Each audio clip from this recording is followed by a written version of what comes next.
Le livre de l'Apocalypse nous offre un aperçu de la majesté du trône de Dieu. Il est entouré de 24 anciens, de 4 créatures étranges et des mystérieuses roues appelées Ophanim. Cette vision entraîne l'âme humaine dans l'émerveillement le plus profond qui existe. Jean ne décrit pas ce qu'il voit comme un symbole, mais comme quelque chose de vivant et rempli de puissance. C'est le cœur de l'autorité, l'endroit où l'univers est dirigé et maintenu par les paroles divines. Quand Jean dit avoir vu quelqu'un assis sur le trône, brillant comme des pierres précieuses, avec des éclairs et du tonnerre tout autour, il ne parle pas d'une image figée ou silencieuse. Il nous montre un royaume vivant et actif. Ce trône est le point de départ du règne de Dieu. Les 24 anciens représentent la totalité des personnes sauvées. Les chérubins proclament sans cesse la sainteté de Dieu. Les Ophanim, des roues pleines d'yeux, nous rappellent que Dieu voit tout et qu'il est présent partout. L'Apocalypse, chapitre 4, verset 2, décrit ce moment saisissant. Les 24 anciens, avec leur couronne d'or, ne sont pas de simples figurants. Ils révèlent une vérité profonde. Ce sont ceux qui sont restés fidèles et ont reçu la couronne de vie, comme promis dans l'Apocalypse, chapitre 2, verset 10. « Reste fidèle jusqu'à la mort, et je te donnerai la couronne de vie. » Ces anciens sont vêtus de blanc, signe qu'ils ont été purifiés par le sang de l'agneau. Ils sont assis sur des trônes, partageant l'autorité du Christ. Pendant l'adoration, ils retirent leurs couronnes et les déposent devant celui qui mérite toute louange. Autour du trône se tiennent les 4 êtres vivants. Ces créatures impressionnantes ne cessent jamais de proclamer la sainteté de Dieu jour et nuit. L'Apocalypse, chapitre 4, verset 8, les décrit ainsi: « Chacune des 4 créatures avait 6 ailes et était couverte d'yeux, même sous les ailes. Elles ne cessent de dire jour et nuit, Saint, Saint, Saint est le Seigneur Dieu, celui qui était, qui est et qui vient. » Ces gardiens du trône reflètent la nature de Dieu à travers des aspects de la création. Le lion symbolise la puissance, le bœuf le service, le visage humain la pensée et l'aigle la vision céleste. Mais ce n'est pas tout. La vision comprend aussi les Ophanim, ces roues pleines d'yeux que le prophète Ézéchiel avait déjà vues et qui réapparaissent dans l'Apocalypse. Elles sont décrites comme une roue dans une autre. Elles se déplacent dans toutes les directions sans tourner, montrant la capacité parfaite de Dieu à guider toute la création.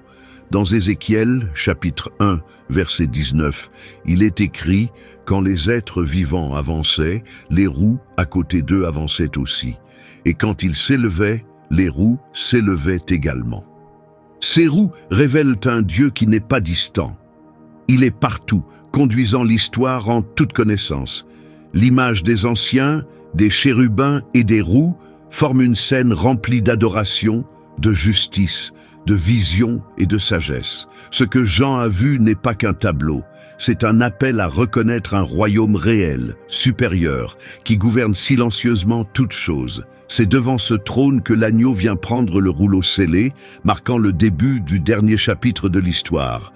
Pourtant, une question demeure.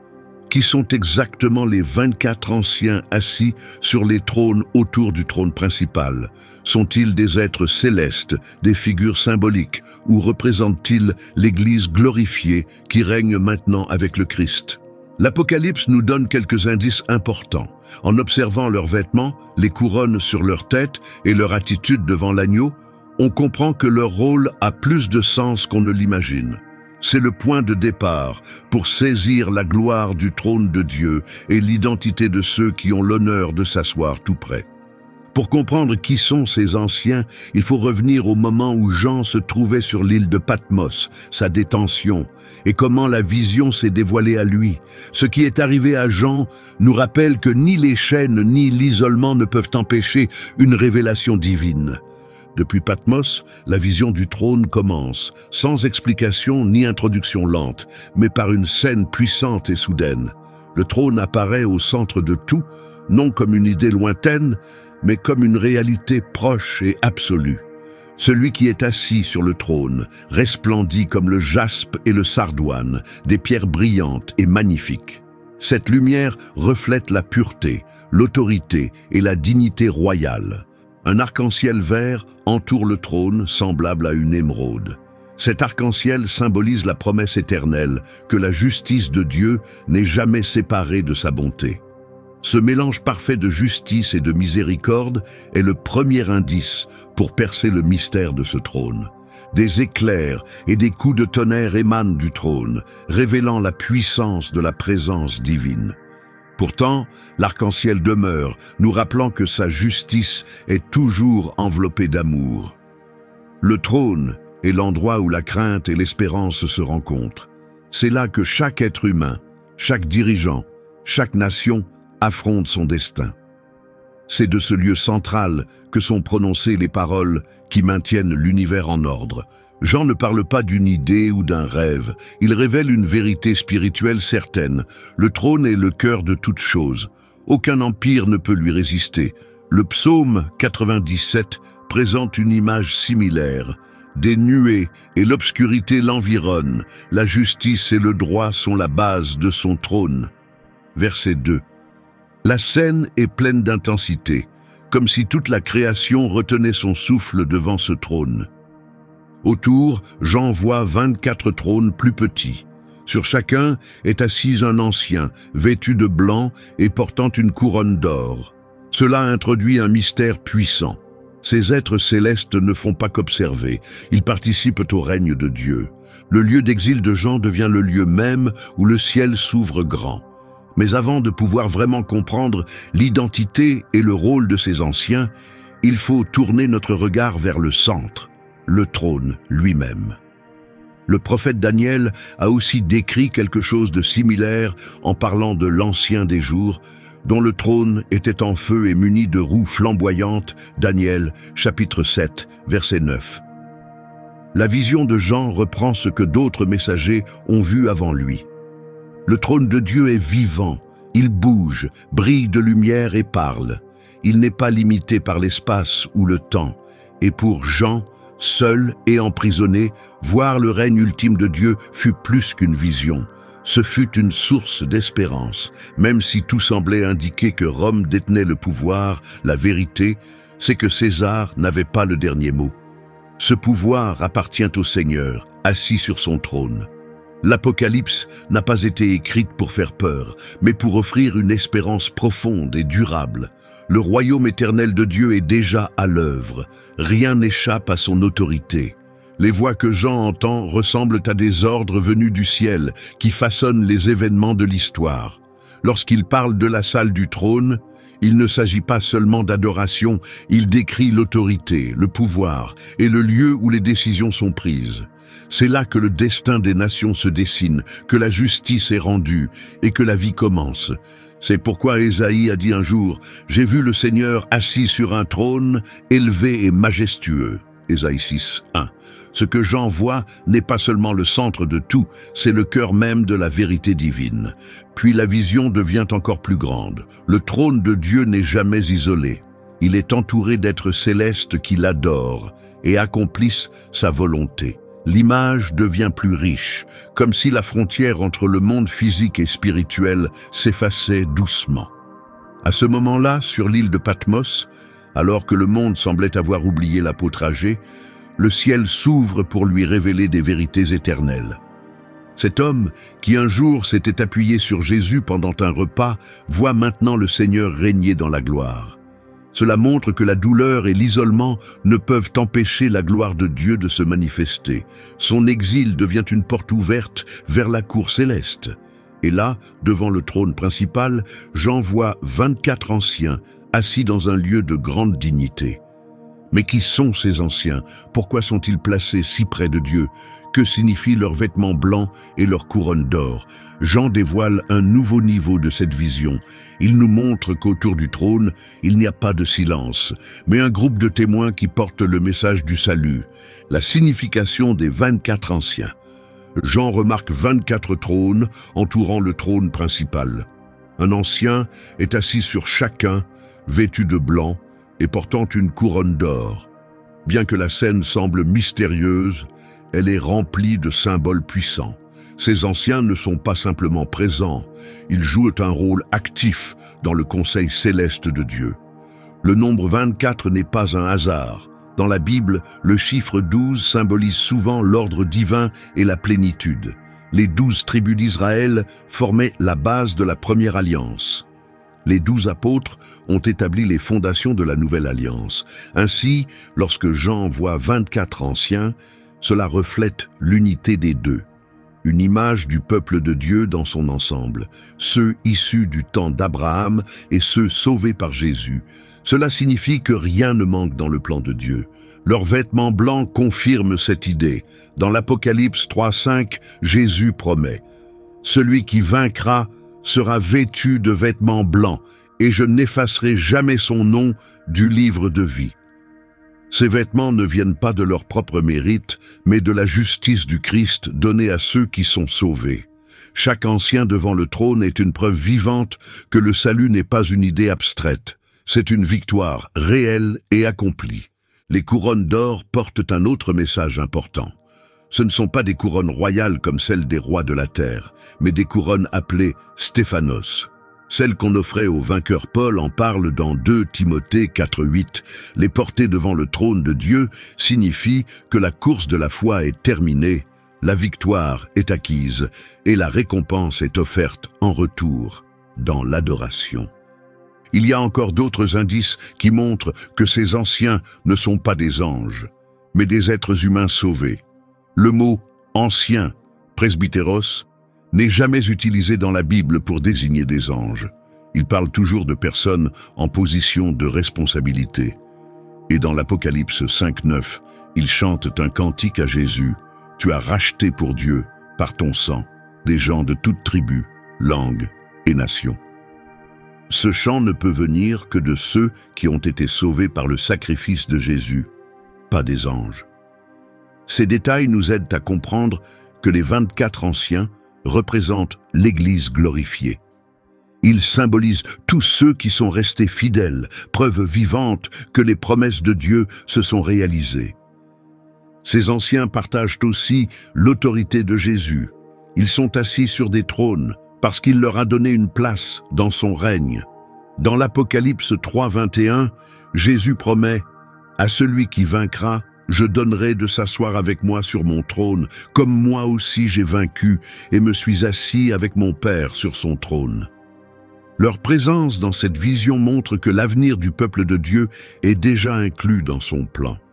Ainsi, cette scène ne concerne pas seulement les anges ou les êtres célestes. Elle inclut des hommes et des femmes qui ont vaincu grâce au sang du Christ. L'Église n'est ni absente ni éloignée.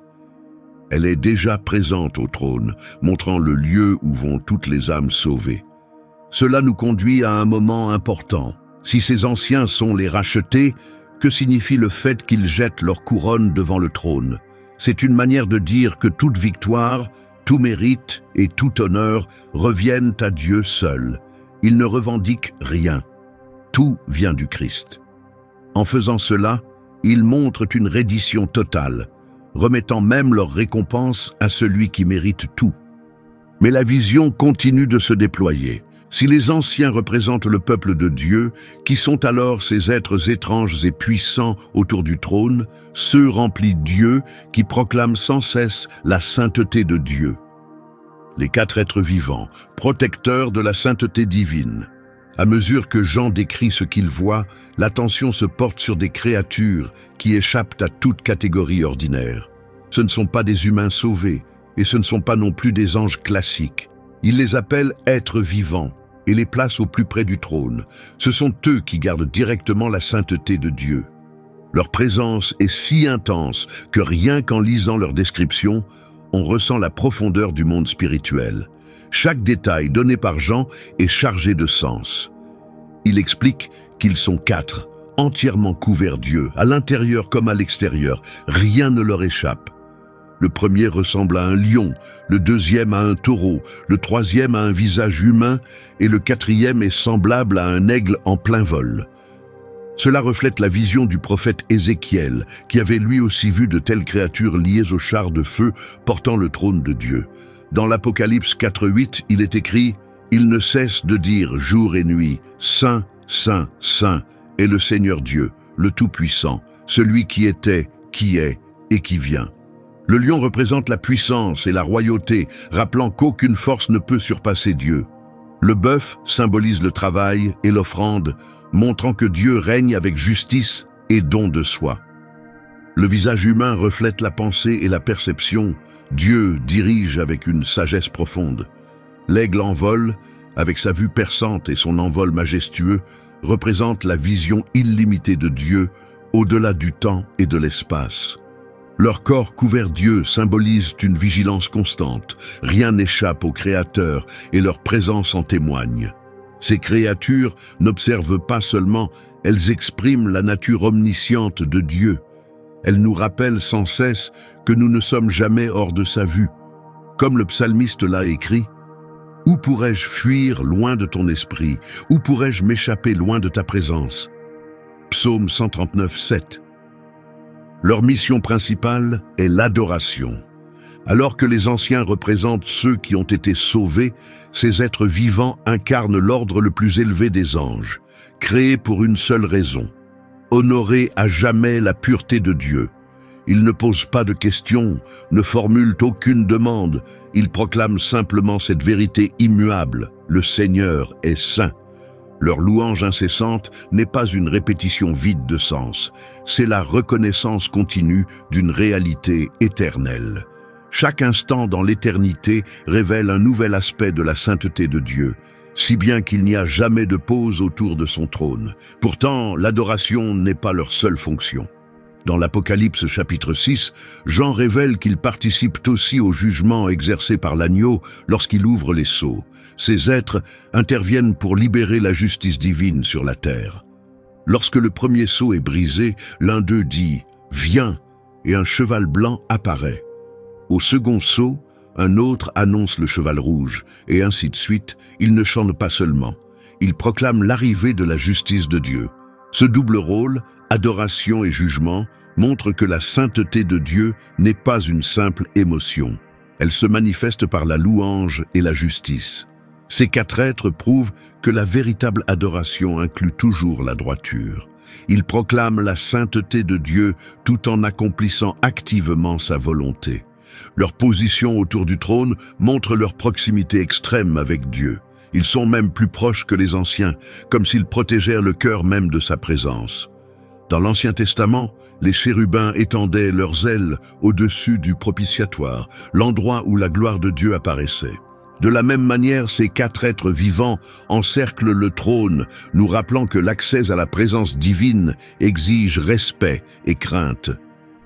On ne peut pas s'approcher de Dieu à la légère. Seul ce qui est saint peut être proche de lui. Cette image nous invite à réfléchir profondément à la manière dont nous vivons notre foi. Aujourd'hui, les choses sacrées sont souvent banalisées. Mais cette vision montre que le trône de Dieu est toujours entouré d'êtres qui l'honorent sans interruption.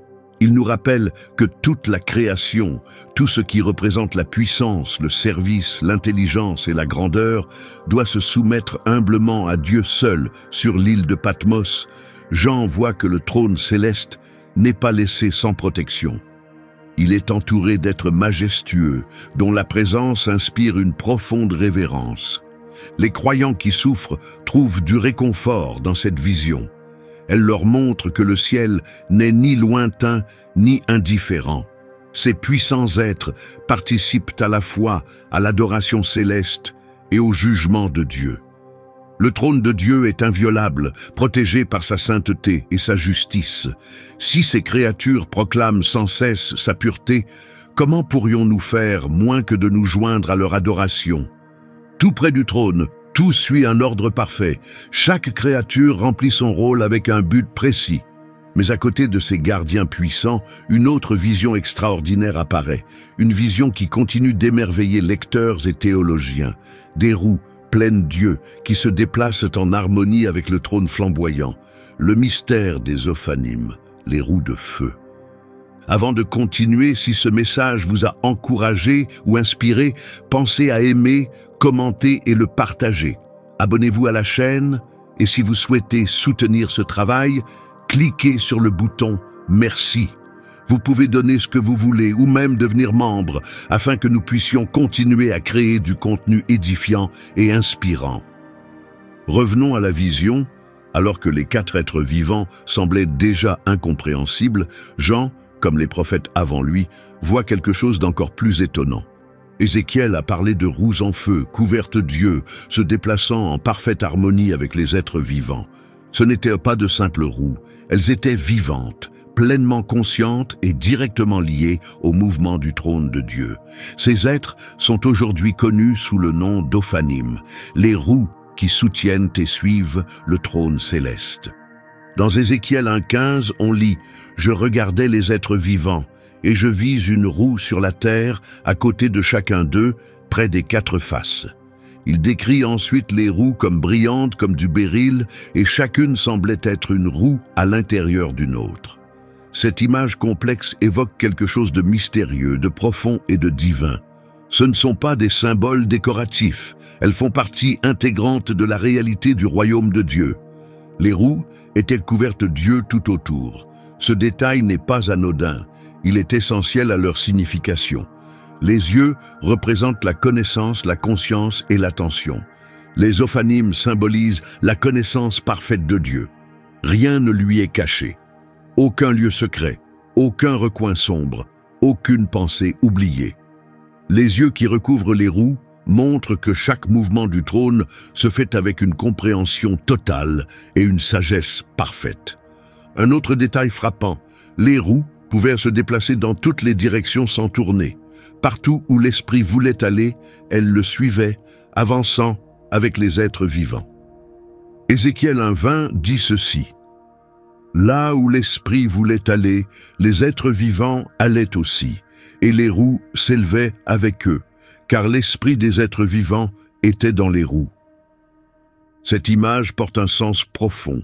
Le trône de Dieu n'est pas fixé à un seul endroit. Il se déplace librement et règne avec une maîtrise totale. C'est le signe que la présence de Dieu remplit toute la création.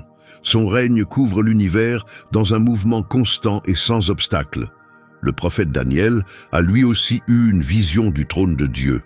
Dans Daniel 7,9, il le décrit comme ayant des roues de feu. Une fois encore, cette image se répète. Le trône de Dieu ne repose pas sur de la pierre ou une base immobile, il roule sur des flammes. Cela nous montre que la gloire de Dieu n'est pas passive, elle est vivante, pleine d'énergie et toujours en mouvement. Sa justice consume l'impureté et représente le fondement solide de son autorité. Aucun royaume terrestre, aussi puissant ou orgueilleux soit-il, ne peut résister à l'avancée de son trône. Ainsi, les ophanimes ne sont pas simplement étranges ou symboliques, ils reflètent qui est Dieu. Leurs nombreux yeux révèlent sa conscience totale. Leurs mouvements prouvent qu'il est présent partout. Leur feu manifeste sa puissance irrésistible. Ils sont un portrait vivant d'un Dieu qui voit tout, qui est présent en tout lieu et qui règne avec une puissance incomparable. Le trône de Dieu ne peut être limité par le temps ou l'espace. Cette vérité a profondément réconforté le peuple d'Israël pendant l'exil. Ézéchiel a reçu sa vision alors qu'ils étaient prisonniers à Babylone. Le temple à Jérusalem avait été détruit et beaucoup craignaient que la présence de Dieu ait disparu pour toujours. Mais quand Ézéchiel a parlé d'un trône monté sur des roues, capable de se déplacer dans toutes les directions, son message était clair. Dieu n'est pas enfermé dans un temple ni contenu entre des murs, sa gloire voyage, même dans les terres étrangères et les lieux de souffrance. Cette même vérité a résonné pour l'Église primitive confrontée à l'épreuve. Jean, isolé sur l'île de Patmos, a vu ce même trône en mouvement. Les ophanimes prouvaient que Dieu ne les avait pas abandonnés. Son autorité atteignait chaque recoin du monde, même les empires les plus puissants, qui semblaient invincibles, disparaissaient devant la puissance éternelle de Dieu. Les ophanimes nous enseignent aussi l'ordre céleste. Même s'il semble complexe, des roues dans d'autres roues, il n'y a aucune confusion. Chaque élément bouge avec précision, comme selon un dessin parfait. Cela nous montre que le règne de Dieu n'est ni chaotique ni incertain. Chaque action a un sens. Même lorsque le monde paraît incontrôlable, le plan parfait de Dieu tient tout en place. Le mystère de ses roues nous renvoie à sa sagesse. Alors que les anciens et les êtres vivants nous révèlent des aspects de Dieu que nous pouvons comprendre, comme l'adoration, le service et la justice, les ophanimes restent enveloppés de mystères. Ils nous rappellent que certains aspects de la majesté de Dieu dépassent notre compréhension. Ils ne sont pas faits pour être expliqués, mais pour être honorés avec respect. Cette vision ouvre nos yeux sur quelque chose de plus profond. Le trône de Dieu est le véritable centre de tout, non parce qu'il reste immobile, mais parce qu'il règne sur toute la création, en tout lieu, à chaque instant. Il s'élève au-dessus de tout, couvert Dieu qui ne manque rien. Si les anciens et les êtres vivants nous inspiraient déjà de la crainte, le mystère atteint son sommet avec l'apparition des ophanimes. C'est à partir de ce trône vivant, posé sur des roues de feu et couvert Dieu, que Jean commence à saisir toute l'autorité du Créateur, mais la vision ne s'arrête pas là. Alors qu'il se concentre sur l'éclat du trône, il voit des éclairs, entend le tonnerre gronder et perçoit des voix qui s'élèvent. Cela montre que le trône n'est pas seulement un lieu d'adoration, c'est la source même de la justice et du jugement pour toute la terre. Le trône de Dieu, le vrai centre de toute chose. Après nous avoir montré les anciens, les êtres vivants et les roues de feu, Jean nous ramène à l'essentiel de la vision, le trône lui-même. Tout ce qu'il a décrit tourne autour de ce point central. Le trône est ce qui maintient toute chose. Il donne direction, structure et sens à tout ce qui existe. Ce n'est pas juste un symbole de pouvoir, c'est le cœur même de l'univers, là où naissent la louange, la justice, la grâce et le jugement. Jean voit des éclairs, des voix et du tonnerre émaner du trône. Cette scène rappelle ce qui s'est passé au mont Sinaï, quand la présence de Dieu fit trembler la montagne. L'Apocalypse 4:5 dit « Du trône sortaient des éclairs, des voix et des coups de tonnerre. Devant le trône brûlaient 7 lampes ardentes, qui sont les 7 esprits de Dieu. » Ces images puissantes nous rappellent que le trône de Dieu n'est jamais silencieux. Il est toujours animé de puissance. Chaque grondement, chaque éclair, chaque son est le signe que le roi est présent et règne. Son trône représente la majesté, mais aussi le jugement. L'orage qui l'entoure montre que sa présence n'est jamais banale. Dieu est à part, et sa sainteté se manifeste à travers cette démonstration impressionnante d'énergie qui fait vibrer le ciel et la terre. Les voix que Jean entend sont probablement les ordres divins, des paroles éternelles venues du centre de l'éternité qui orientent le cours de l'histoire. Comme au mont Sinaï, lorsque la loi fut donnée avec tonnerre et feu, les signes ici ne sont pas là pour décorer. Ils marquent l'endroit où les instructions éternelles sont proclamées. Une autre image attire l'attention de Jean. Une mer semblable à du verre, lisse et brillante comme du cristal, s'étend devant le trône. Cela rappelle le grand bassin en bronze dans le temple de Salomon. Mais cette fois, il ne s'agit plus d'un simple objet rituel. Cette mer de verre représente la clarté, la pureté et le fondement solide et inébranlable du royaume de Dieu. Sa surface calme et limpide nous montre que rien ne trouble la vision de Dieu et que rien ne perturbe son règne. C'est comme si toute la création s'étendait à découvert devant Dieu. Rien de caché, rien d'obscur. Chaque détail est visible comme dans un miroir, sans défaut. Aucun secret ne peut rester ignoré à la lumière de cette vision céleste.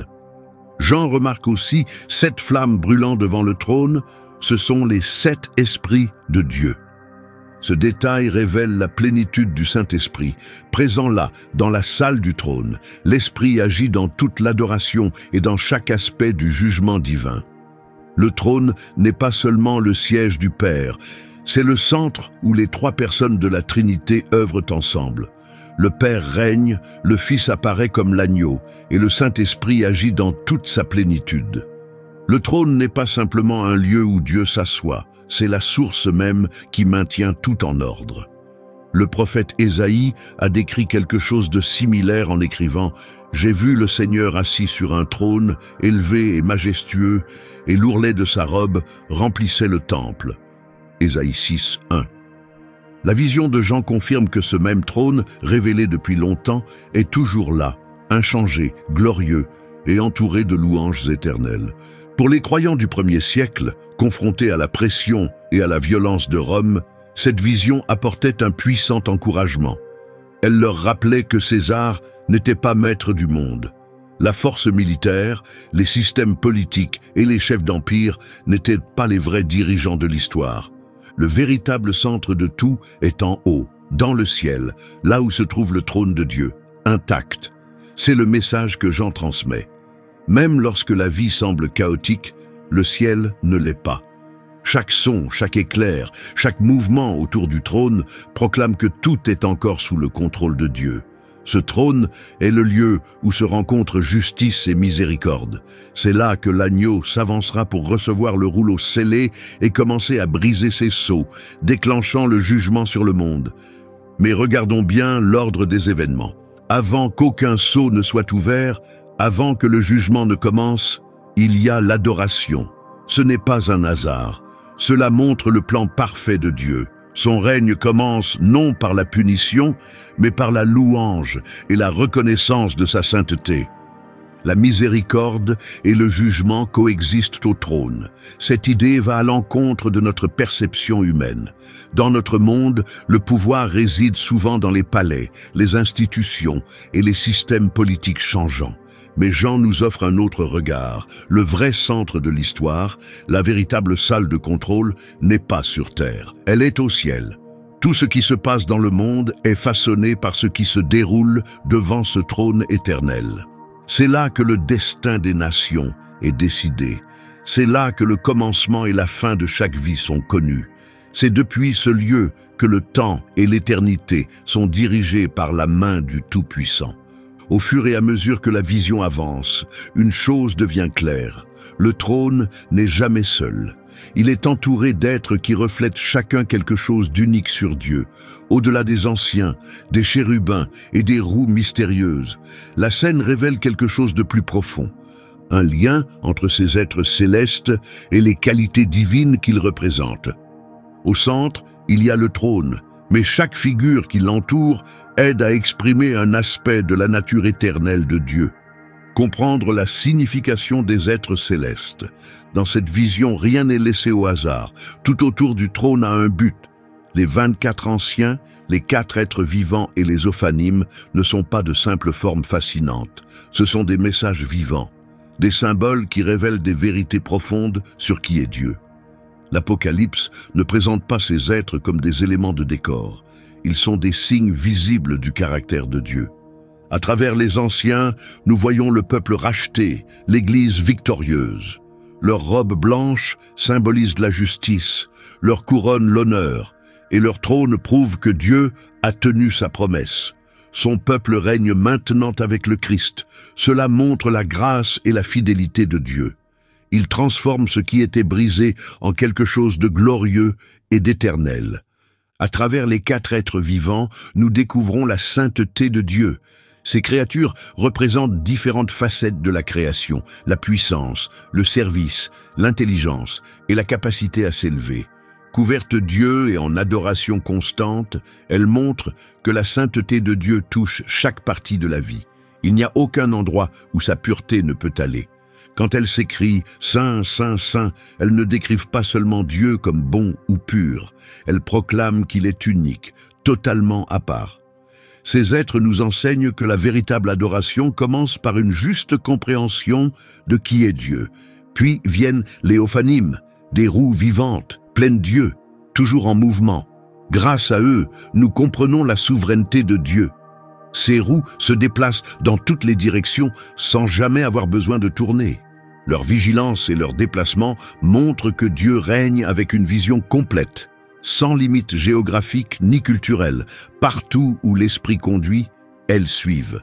Cela nous enseigne que l'autorité de Dieu n'est attachée à aucun lieu. Son règne n'est pas figé. Il agit, se déplace et remplit l'univers entier de but et de puissance. Lorsque nous prenons du recul et observons l'ensemble de l'image, nous voyons quelque chose d'extraordinaire. Le ciel n'est pas désordonné. Il est structuré pour révéler qui est Dieu sous tous les angles. Les anciens nous montrent la puissance de la rédemption, des hommes et des femmes sauvés par grâce, maintenant rendus royaux.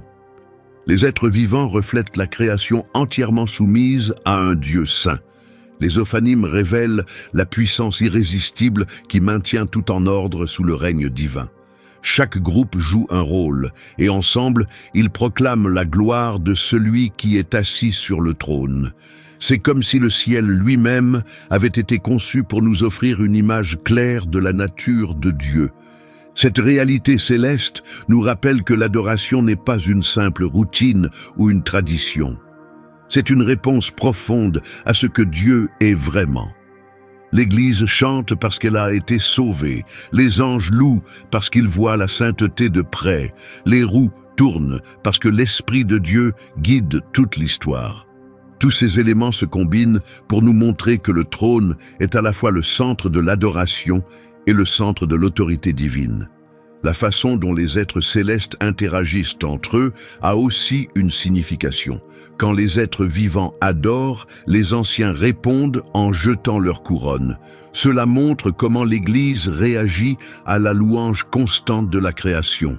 Les roues bougent en harmonie avec les êtres vivants, montrant que les actions de Dieu dans le monde sont liées à la proclamation de sa sainteté.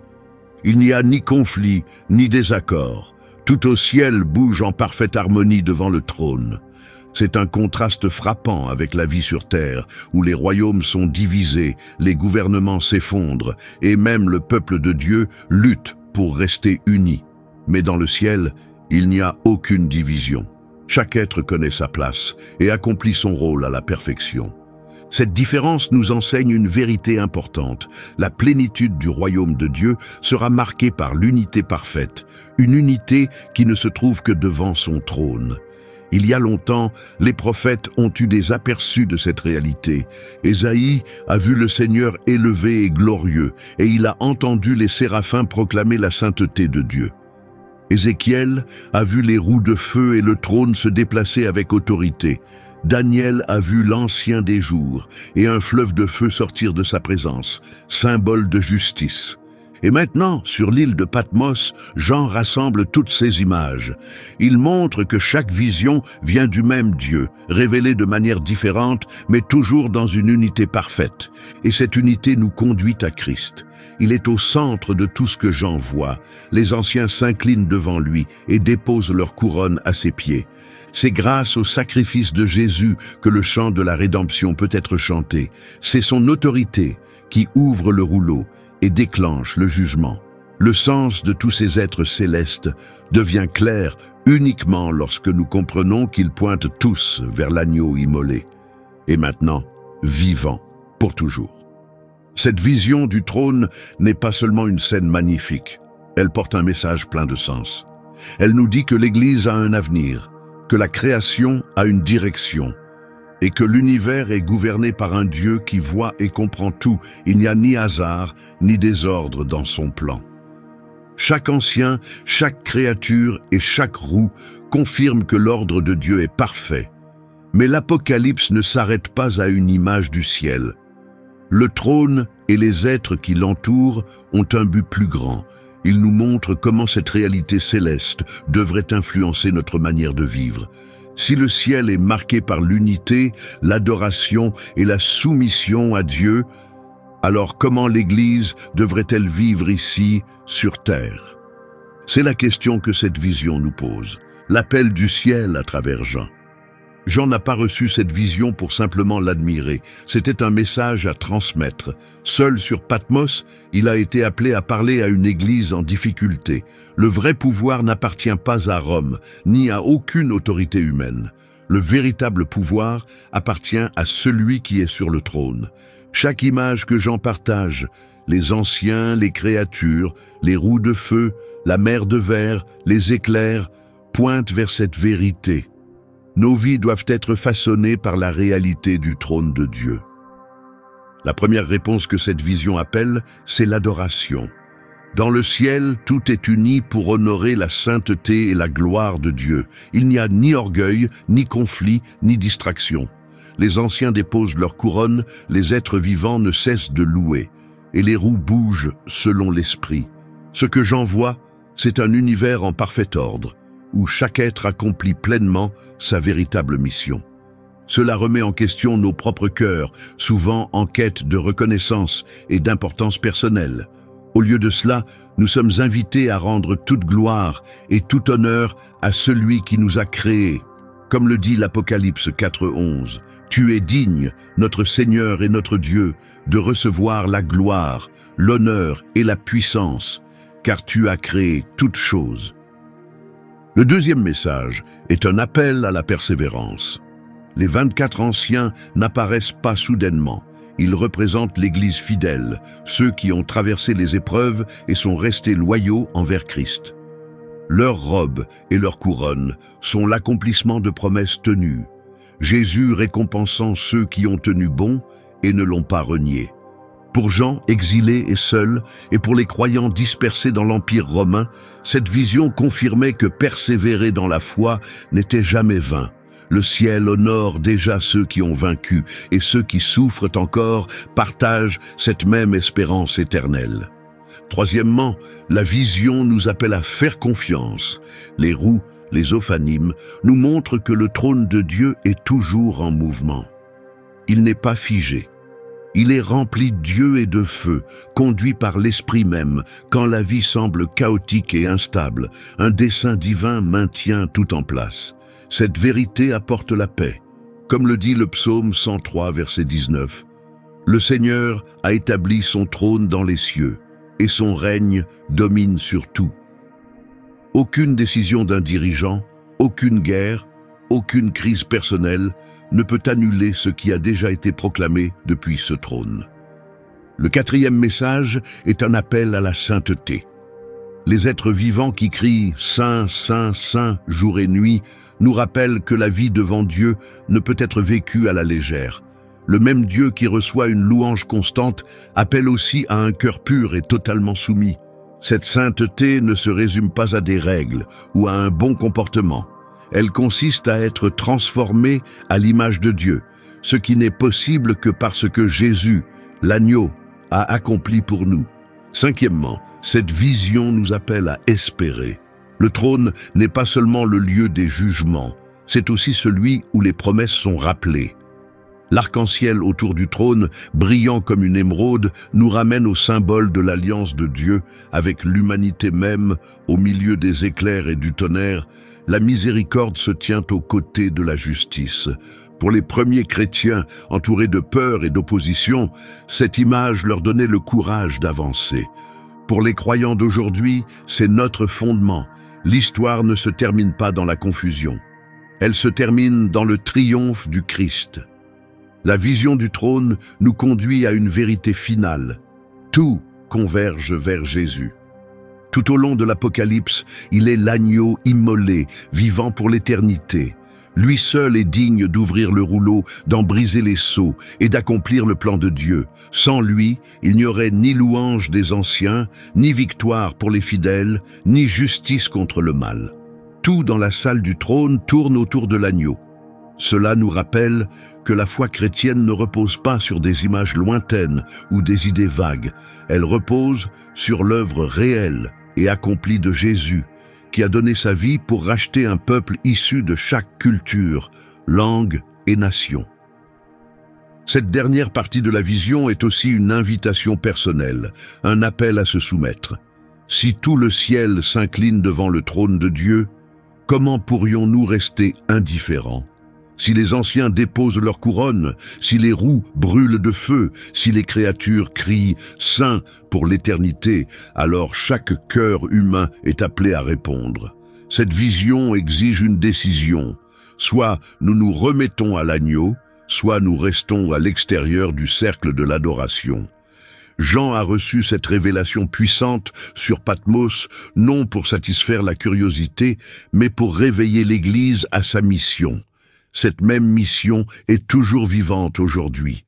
Le monde dans lequel nous vivons est incertain, mais le trône de Dieu reste inébranlable. Nous pouvons traverser des épreuves, mais nous sommes déjà représentés dans le ciel.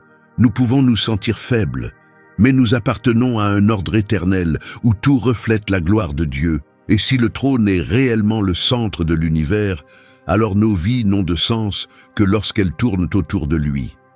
Ce que Jean a vu n'est pas seulement un aperçu de l'avenir, c'est la réalité spirituelle qui soutient déjà notre présent. L'invitation est claire. Vivons comme des personnes qui appartiennent au trône, adorons comme des rachetés, et marchons avec assurance, sachant que la douleur et la tristesse disparaîtront un jour devant celui qui règne pour toujours. C'est de ce trône vivant que découle le reste du livre de l'Apocalypse, les sceaux, les trompettes et les coupes. Mais avant que tous ces événements ne se déroulent, le message est déjà clair. Le trône est central, et nous sommes appelés à vivre dès maintenant comme citoyens de ce royaume éternel.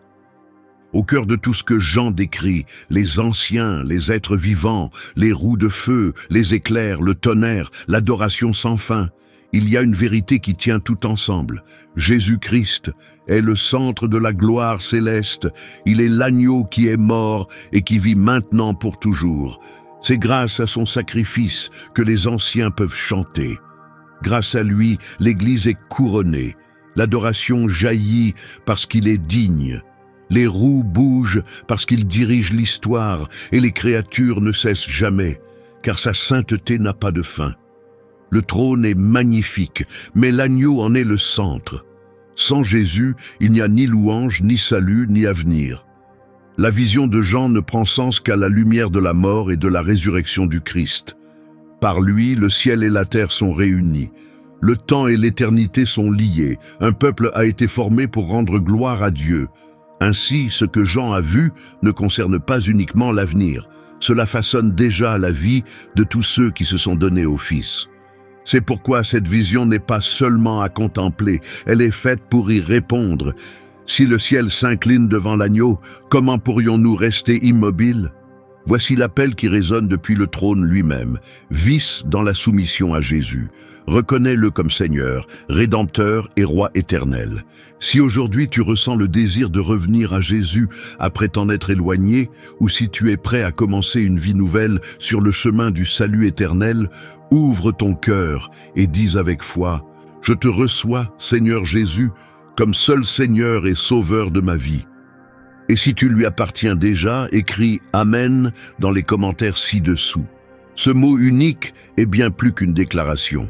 C'est une manière de partager ce message avec d'autres, pour que d'autres cœurs découvrent l'espérance, le pardon et la vie nouvelle trouvée en l'agneau. Que chaque détail de cette vision vue par Jean à Patmos nous rappelle une vérité puissante. Le trône n'est pas vide. Le Christ y est assis. Et le jour viendra où tout genou fléchira devant lui.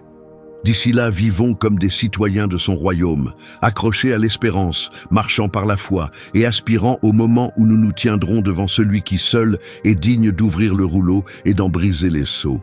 Merci d'avoir été là aujourd'hui. Jusqu'à la prochaine fois, gardez les yeux fixés sur le trône et votre cœur soumis à l'agneau.